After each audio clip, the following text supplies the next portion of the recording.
आज की हमारी वीडियो का टॉपिक है acceptance and which is defined under section 2B of Indian Contract Act 1872, जिसमें क्या लिखा हुआ है, when the person to whom offer is made signifies his assent thereto the proposal is said to be accepted. तो क्या कहा गया उसमें कि जब एक पर्सन जिसको ऑफर दिया गया, तो ये ध्यान रखना हमने कि एक्सेप्टेंस उसी की तरफ से आनी चाहिए जिसको वो ऑफर दिया गया है। तो वो क्या करता है कि अपनी इच्छा जाहिर कर देता है कि उसके लिए सहमति जाहिर कर देता है प्रपोजल के लिए, तब हम कहेंगे कि वो प्रपोजल जो है वो एक्सेप्ट हो गया है। And when a proposal accepted becomes promise, तो और जब उस प्रपोजल को एक्सेप्ट कर लिया जाता है तो वो प्रॉमिस बन जाता है। तो इसमें बताया गया है कि जिसको प्रपोजल दिया गया है, अगर वो पर्सन उस प्रपोजल पे अपनी सहमति जाहिर कर देता है तो उसको एक्सेप्टेंस या स्वीकृति कहा जाता है। और इसके बारे में सर विलियम्स एंसन ने क्या कहा है, acceptance to an offer what a lighted match is to a train of gunpowder. It produces something which cannot be recalled or undone. तो इसमें क्या कह रहा है कि इनके अकॉर्डिंगली क्या है कि एक्सेप्टेंस अगर आपने एक ऑफर को दे दिए तो वो इस तरह से है कि जैसे किसी बारूद की ट्रेन में माचिस की तीली लगा दी जाए, तो यानी कि उससे उसका जो रिजल्ट है उसको हम जो है वो दोबारा से वापस नहीं ला सकते। यानी कि एक्सेप्टेड है तो दोनों पार्टीज जो है वो बाइंड हो जाती हैं कि ऑफरर को भी वो अपना प्रॉमिस पूरा करना पड़ता है, क्योंकि जब प्रपोजल एक्सेप्ट हो जाता है देन इट बिकम्स प्रॉमिस। तो दोनों पार्टीज को वो प्रॉमिस अपने पूरे करने पड़ते हैं, ऑफरर को भी एंड ऑफरी को भी, यानी कि जिसने प्रपोजल दिया है उस पर्सन को भी अपना प्रॉमिस पूरा करना पड़ेगा, और जिसने उस प्रपोजल को एक्सेप्ट किया है उसको भी वो प्रॉमिस पूरा करना पड़ेगा। तो बाद में उसको मना नहीं कर सकते। तो अगर उसको रिजेक्ट करना है तो एक्सेप्टेंस से पहले करना है, बट अगर एक्सेप्टेंस हो गई तो दैट मीन्स कि उसको आप जो है वो वापस रिकॉल या अनडन नहीं कर सकते, वो आपको प्रॉमिस अपना पूरा करना पड़ता है। तो an offer when accepted becomes promise, ये हमने पढ़ा है, उसमें सेक्शन 2B में लिखा हुआ है कि जब ऑफर को एक्सेप्ट कर लिया जाता है तो प्रॉमिस बन जाता है, वो प्रॉमिस जो है वो पूरा करना पड़ता है। And exchange of reciprocal promises from forming consideration for each other is an agreement. जब जो है रेसिप्रोकल प्रोमिसेस जिसमें कंसिडरेशन रहता है दोनों का एक दूसरे के लिए, ऑफरर का और ऑफरी का एक दूसरे के लिए जो है वो कुछ ना कुछ कंसिडरेशन रहता है, तो जब रेसिप्रोकल प्रोमिसेस हो तो वो एग्रीमेंट बन जाता है। And agreement enforceable by law is contract, और अगर वो एग्रीमेंट लॉ के थ्रू एनफोर्सेबल है तब उसको हम कॉन्ट्रैक्ट की कैटेगरी में डाल देते हैं। देन हमारे पास आता है काइंड्स ऑफ एक्सेप्टेंस।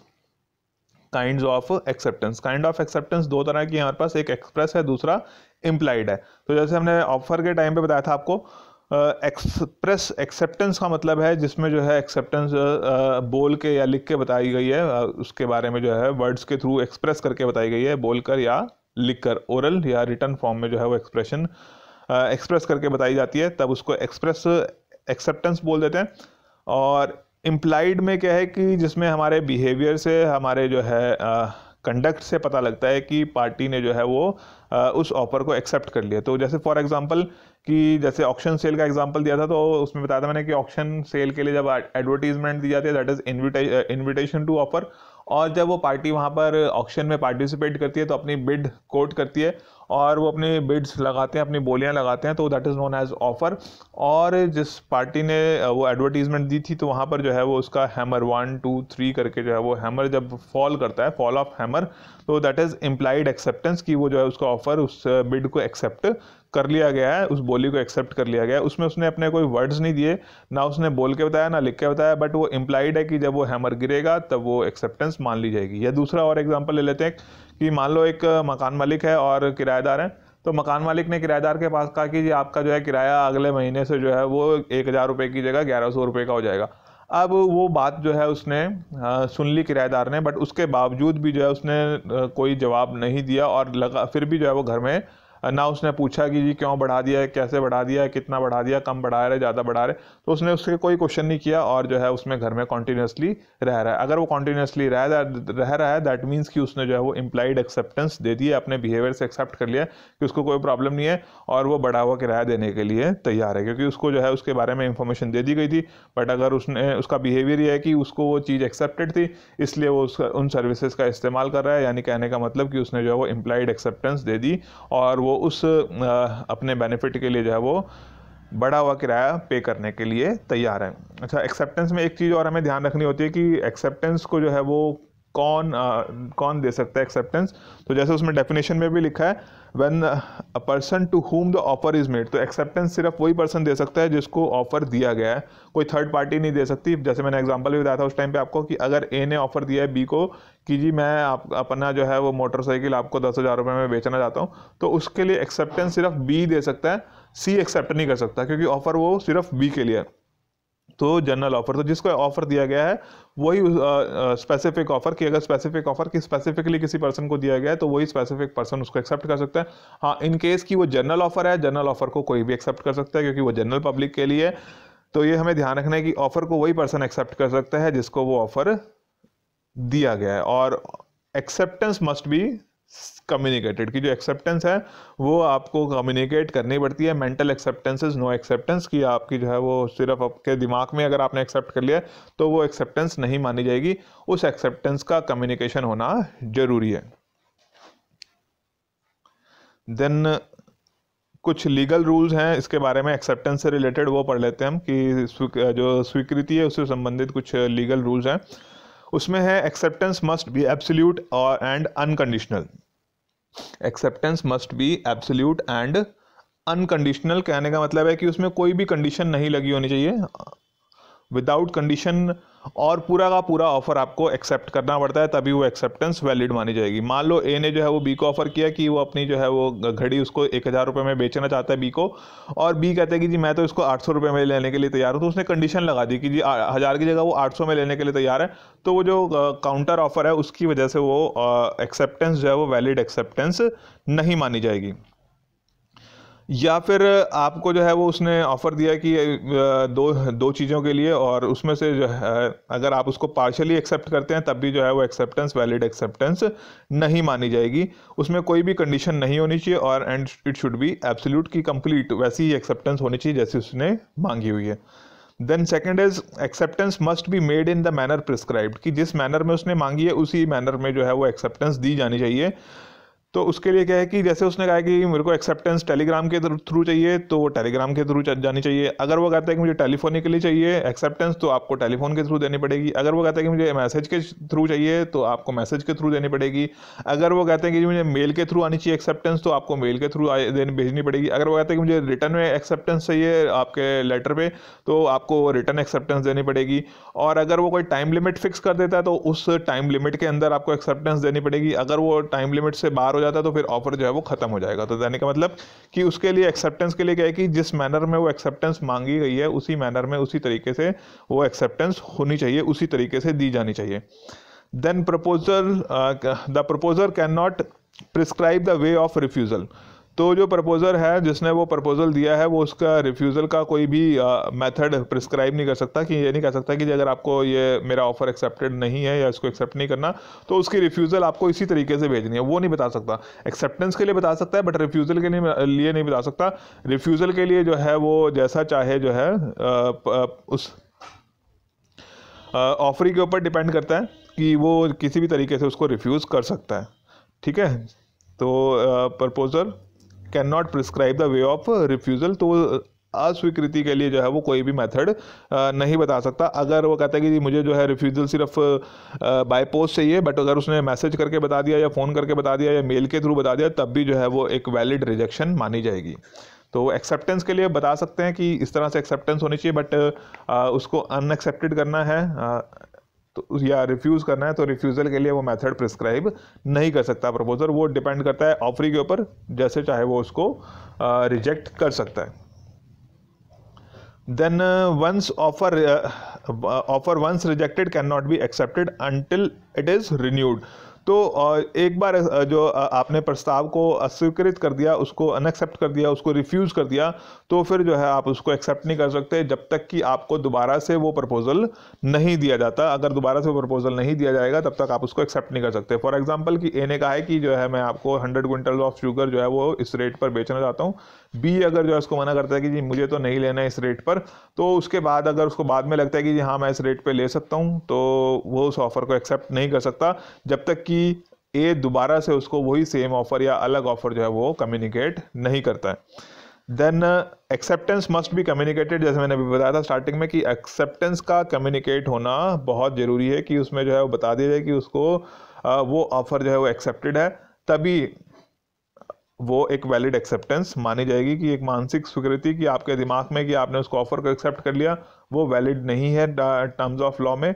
तो आपकी जो है वो एक्सेप्टेंस कम्युनिकेट होनी चाहिए, जिसने वो ऑफर दिया है, जिसने वो प्रपोजल दिया है, उसको वो एक्सेप्टेंस कम्युनिकेट होगी, तभी वो वैलिड एक्सेप्टेंस की कैटेगरी में आएगी।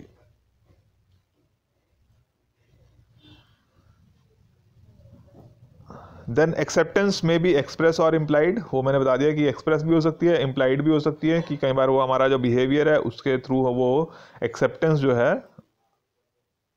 वैलिड मानी जाती है। तो उसका एग्जांपल भी मैंने आपको बता दिया था अभी पीछे, कि जैसे वो कोई मकान मालिक है और किराएदार है, और मकान मालिक ने किराएदार को कहा कि जी आपका किराया जो है वो अगले महीने से 1000 रुपये की जगह 1100 रुपये होगा, और किराएदार ने जो है उसकी बात सुनी, बट कोई भी क्वेश्चन नहीं किया, कोई भी आर्ग्यूमेंट नहीं किया, कोई भी उसको बोला नहीं क्यों बढ़ा रहे हैं, नहीं बढ़ा रहे हैं, या मैं पे करूँगा या नहीं करूँगा, और उसकी बात सुनने के बावजूद भी जो है वो उस घर में रह रहा है।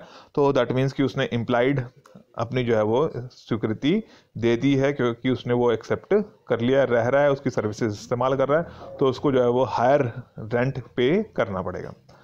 Then an act without the knowledge of the proposal is no acceptance. तो इसके बारे में भी मैंने पहले बताया था कि कोई भी काम आपने किया है जिसमें आपको प्रस्ताव की जानकारी नहीं है, जब प्रस्ताव की जानकारी ही नहीं है तो वो सिंपल सी बात है, उसमें कोई एक्सेप्टेंस का केस आता ही नहीं है। तो without the knowledge of proposal there is no acceptance, कि जब तक हमें प्रपोजल के बारे में जानकारी नहीं है तब तक कोई एक्सेप्टेंस वैलिड नहीं है। तो इसके बारे में एक केस किया था हमने, लालमन शुक्ला वर्सेस गौरी दत्त का, जिसमें वो उसका भतीजा गुम हो जाता है और उस गौरी दत्त का, और गौरी दत्त अनाउंस अपने नौकर लालमन शुक्ला को भेज देता है उसको ढूंढने के लिए, और अनाउंसमेंट कर देता है कि उसके जाने के बाद कि जब उसका नौकर चला जाता है कि जो भी उसको ढूंढ के लाएगा उसको 501 रुपये का इनाम दिया जाएगा। और लालमन शुक्ला, जिसको उसके अनाउंसमेंट के बारे में जानकारी नहीं थी, बट फिर भी उसके भतीजे को ढूंढ के ले आता है और फिर क्लेम करता है कि जी मुझे जो है वो इनाम की राशि मिलनी चाहिए। बट कोर्ट ने डिसाइड किया, क्योंकि उसको ऑफ़र के बारे में कोई जानकारी नहीं थी, तो जब ऑफ़र के बारे में, प्रपोजल के बारे में कोई जानकारी नहीं थी तो वो उसको एक्सेप्ट नहीं कर सकता, तो उसको कोई राइट नहीं है कि वो जो है उस इनाम को ले सके। तो दैट मीन्स कि एक्सेप्टेंस के लिए प्रपोजल की जानकारी होना बहुत ज़रूरी है। जब तक उसकी नॉलेज ही नहीं है प्रपोजल की, तब तक कोई एक्सेप्टेंस की बात नहीं आती है। ये है भी, इसमें केस का नाम भी लिखा हुआ है, लालमन शुक्ला वर्सेस गौरी दत्त का केस है इसके लिए। Acceptance can be given by the person to whom the offer is made. ये भी आपको मैंने स्टार्टिंग में बता दिया कि स्वीकृति केवल वही व्यक्ति दे सकता है जिसके समक्ष प्रस्ताव रखा गया है, जिसके लिए वो ऑफर है, सिर्फ वही उसको एक्सेप्ट कर सकता है। तो जैसे मैंने बताया था कि अगर ए कहता है कि बी को मैं अपनी जो है वो बाइक या मैं अपनी गाड़ी जो है आपको बेचना चाहता हूँ इतने रुपए में, तो वो ऑफर सिर्फ बी के लिए है, उसको सी डी ई एफ या कोई और पार्टी जो है या और कोई पर्सन उसको एक्सेप्ट नहीं कर सकता। तो अगर वो स्पेसिफिक ऑफर है तो जिस पर्सन के लिए वो ऑफर है सिर्फ वही उसको एक्सेप्ट कर सकता है, बाकी दूसरी पार्टी उसको एक्सेप्ट नहीं कर सकती। हाँ, अगर वो जनरल ऑफर है तो जिसको भी वो ऑफर के बारे में, प्रपोजल के बारे में जानकारी मिल जाती है, वो उस ऑफर को एक्सेप्ट कर सकता है। Then acceptance must be made before the lapse और विड्रॉल ऑफ एन ऑफर। तो एक्सेप्टेंस जो है वो विद इन टाइम होनी चाहिए, एक प्रिस्क्राइब टाइम के अंदर। प्रिस्क्राइब टाइम का मतलब कि अगर जो है ऑफरर ने टाइम बताया है कि आपको जो है वो 3 दिन के अंदर आपको अपनी एक्सेप्टेंस दे दें, अगर नहीं तो फिर जो है वो ये मान लिया जाएगा कि आप जो है वो उसको एक्सेप्ट नहीं करना चाहते या ऑफर आपके लिए ख़त्म हो जाएगा। तो अगर वो 3 दिन में एक्सेप्टेंस आ गई तब तो वैलिड है, बट 3 दिन के बाद आती है तो वो एक्सेप्टेंस जो है वो वैलिड नहीं रहेगी। तो before the lapse of time, तो या तो वो टाइम पीरियड मेंशन है, अदरवाइज रीजनेबल टाइम। और रीजनेबल टाइम जो है वो डिपेंड करता है सर्कमस्टांसिस पर, कंडीशंस पर, कि वो रीजनेबल टाइम किसी केस में 1 दिन भी हो सकता है, किसी दिन में, किसी टाइम पे 1 घंटा भी हो सकता है, किसी में जो है वो 1 महीना भी हो सकता है। तो वो डिपेंड करेगा कि रीजनेबल टाइम जो है वो टर्म्स एंड वो जो कंडीशंस हैं, सर्कमस्टांसिस हैं, उसके ऊपर डिपेंड करता है। तो अगर उसमें टाइम पीरियड मेंशन किया गया है तो उस टाइम पीरियड से पहले उस प्रपोजल को एक्सेप्ट किया जाना चाहिए। बट अगर टाइम पीरियड मेंशन नहीं किया गया है, उस केस में एक रीजनेबल टाइम में जो है वो उस ऑफर को एक्सेप्ट कर लिया जाना चाहिए। तो रीजनेबल टाइम के बाद जो है वो ऑफर ख़त्म मान लिया जाता है कि वो ऑफर जो है वो रिवोकेट हो गया है, ख़त्म हो गया है और वापस ले लिया गया है, वो वैलिड ऑफर नहीं है। तो ये कुछ पॉइंट्स है रिलेटिंग टू एक्सेप्टेंस, कि जो हमें जिसका ध्यान रखना पड़ता है। और ये साथ में हमने ध्यान रखना है कि mental acceptance is no acceptance. सिर्फ अगर आपके दिमाग में है कि आपने उस ऑफर को एक्सेप्ट कर लिया, बट अगर उसको कम्युनिकेट नहीं किया है, तब तक वो जो है एक्सेप्टेंस एक वैलिड एक्सेप्टेंस नहीं मानी जाएगी। ये मैंने आपको पिछले पॉइंट में बताया था कि एक्सेप्टेंस मस्ट बी कम्युनिकेटेड। तो mental acceptance is no acceptance, तो उसमें आप लिख सकते हैं कि मेंटल एक्सेप्टेंस जो है वो कोई एक्सेप्टेंस नहीं है, इट मस्ट बी कम्युनिकेटेड, उसके बारे में जो है वो जानकारी दी जानी चाहिए। तो आज की वीडियो में इतना ही है। Okay, thank you.